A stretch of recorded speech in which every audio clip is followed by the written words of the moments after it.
Hello, everyone. I am Marilyn Fedalosa, Chair of the Community Preservation Committee. This video represents our annual report to town meeting of the status of the Community Preservation Fund and the projects we are recommending to town meeting for approval. Over the next few minutes, I will briefly describe all of the projects. Additional information on specific projects can be found in our annual report, online at our website, and with the town clerk's town meeting materials. The original project applications are on the CPC website as well. I hope you will jot down questions as I go through the projects and email them to us at our town address. We will forward your questions to the project sponsors and post their answers on the CPC website for you to review. Both the website and email address are on the last page of this presentation. Many of these projects will be on the consent agenda, meaning they will be voted on with an up or down vote unless the requisite number of town meeting members request that a project be pulled out for individual consideration. For that reason, I urge you to have your questions answered before we meet. Note that all projects have been reviewed and approved as complying with the Community Preservation Act by our town council. A brief look at what we've done to date. A total of $81.2 million of community housing, historic resource, open space, and recreational resource projects. Here is the project breakdown by area presented graphically. The large historic resources figure is mainly due to our acquisition and renovation of the community center and the restoration of the Carey Memorial Building, as well as the restoration of our 3 historic houses, projects which bring important services to residents and bring welcome tourist dollars to the town. An important component of our funding for CPA projects is the match provided by the state. Over the years, this share has risen and fallen. But recent changes in deed fees, the principal source of the match, have resulted in consistently higher shares. Our match for fiscal year 22, which includes a bonus payment from the state budget surplus, was $2.5 million, or a 45.5% match. This slide shows you our financial situation going into town meeting. The beginning balance of our Community Preservation Fund is $8.4 million, the larger than usual balance being the result of 2 years of COVID-related reductions in funding requests. The estimated surcharge is based on residential taxes, which last year averaged approximately $457 per single family dwelling, and the contributions of our commercial base of $1.2 million, representing approximately 21% of the total. The state match is based on a conservative 38%. If you approve all our recommended projects for fiscal year 23, we will have a balance of $8.65 million to carry over to next year, as well as funding for extraordinary or time-sensitive projects that we might bring to you in a special town meeting in the fall. Before we look to next year's projects, however, a few words of thanks to the Capital Expenditures and Appropriation Committees for their always good questions, and to Carolyn Kosnoff, Assistant Town Manager for Finance, for her always good answers. To Gina Federico, our incredible administrative assistant who's made this report possible, and sadly left us this year to become the town's payroll assistant. And finally, my personal thanks to each of the members of the CPC for their continued dedication and commitment to finding the very best projects to bring before you. Now, this year's projects. Article 10A, $20,000 for archives and records management, records conservation and preservation, is part of a multi-year program to conserve the town's most important historical records and, incidentally, digitize them for greater public access. This year, we will be preserving the original 1927 blueprints for Carey Memorial Building, tax warrants and acts in Massachusetts from 1778 to 1883, 1823, and the police department records from 1874 to 1909. All documents have been determined to be historic resources by the Lexington Historical Commission. The Wright farm off Grove Street at the Bedford Town line was acquired by the town in 2011 and 2016 for open space and community housing. The Wright farmhouse has now been fully rehabilitated by LexHAB for affordable housing. This project represents the next step for the conservation land, which is the rehabilitation and development of the historic barn on the site. Article 10B for $155,000 provides funding to to test to determine whether any hazardous materials still remain on the site and button up the building to prevent damage from exposure to weather, animals, or other unwanted invasions. The funds will also permit the Conservation Department, working with the Department of Public Facilities, to plan and design potential uses for the barn based on public hearings and input from potential user groups. Article 10C, the preservation of the West Farm Meadow off Oak Street for $28,175 is part of a multi-year program to restore our upland meadowlands to their original state. Encroaching woods and invasive plants take over when maintenance is deferred, and we are now working to remedy this problem. The newly restored meadows will promote native vegetation, enhanced wildlife habitation, and safe recreational facilities. The stone walls and their viewscapes will provide important reminders of our architectural heritage. Prior projects in this program include the meadows at Hennessy Field, Joyce Miller's Meadow, the Wright Farm Meadow, and the Daisy Wilson Meadow.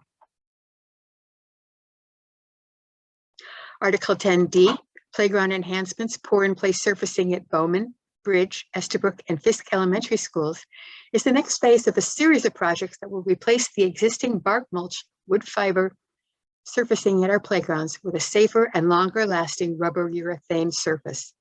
The new surfacing will ensure that a minimum 12-inch impact-absorbing depth is maintained despite adverse weather or overly enthusiastic use.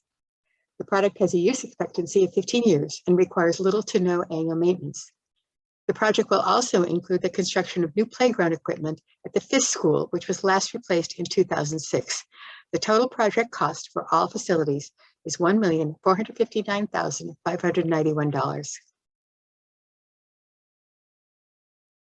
In 2020, town meeting approved funding for the design and engineering of a new bathroom facility and DPW storage facility at the Center Recreation Complex.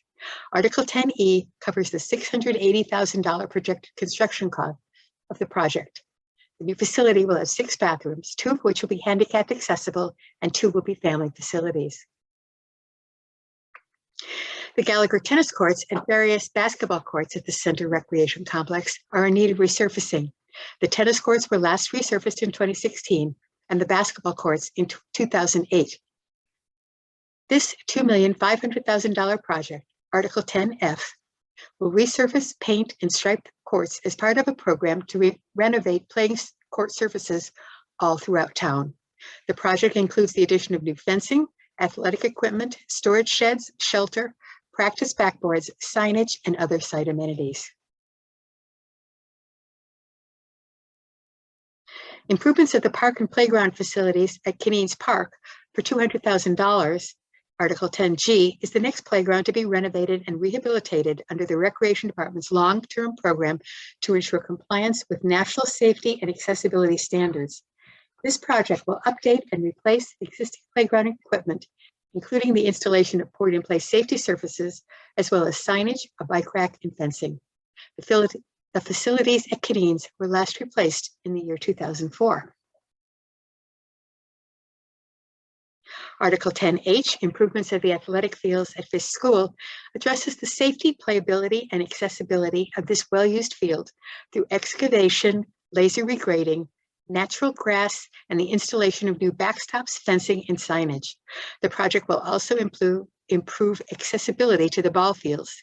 This $250,000 project follows similar projects at other athletic fields over several prior years. Article 10I, $100,000 for the preparation of a master plan for Lincoln Park will enable the Recreation Department to prioritize capital improvements and enhancements described in Recreation's 5-year capital plan. The plan will focus on community wants and needs as identified through public outreach.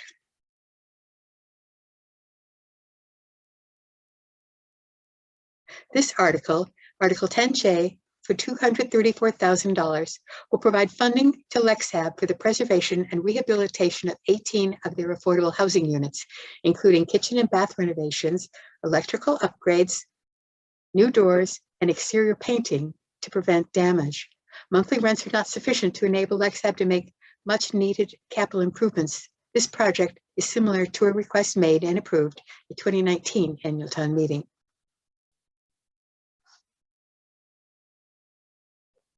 After many years of study, planning, community outreach, and discussion, LexHAB had requested funding to construct 6 units of affordable housing at the Leary Farm site on Vine Street. However, when the final cost estimates were recently received, LexHAB withdrew its request, believing that the high cost of construction due to COVID factors and the 30% step up because of public bidding requirements made the project unexpectedly expensive. At LexHAB's request, therefore, the CPC is recommending that this project be indefinitely postponed. The Lexington Housing Authority has requested $160,790 under Article 10L to upgrade the safety systems at Vynebrooke Village, a 48-unit facility constructed for elderly and disabled residents. The project is part of a $4.4 million project funded through the Modernizing Public Housing and Supporting Elders, or MOD phase grant program of the State Department of Housing and Community Development. Vynebrooke Village has had only minor improvements since its original construction in 1973, and this funding will enable much-needed capital improvements. As a condition to the grant, the Housing Authority will be required to establish partnerships with community organizations who would provide supportive services to its residents, health and wellness education, recreational services, personal financial assistance, nutritional education, and medicinal support. On the advice of our town's finance department, several of our larger CPA projects were funded through the issuance of 10-year bonds. Article 10M, CPA debt service, reflects the payments that will be coming due in fiscal year 2023. The debt service also includes principal and interest on a new bond anticipation note to fund certain punch list items at the community center, signage, and the Carey Memorial Building, sidewalks.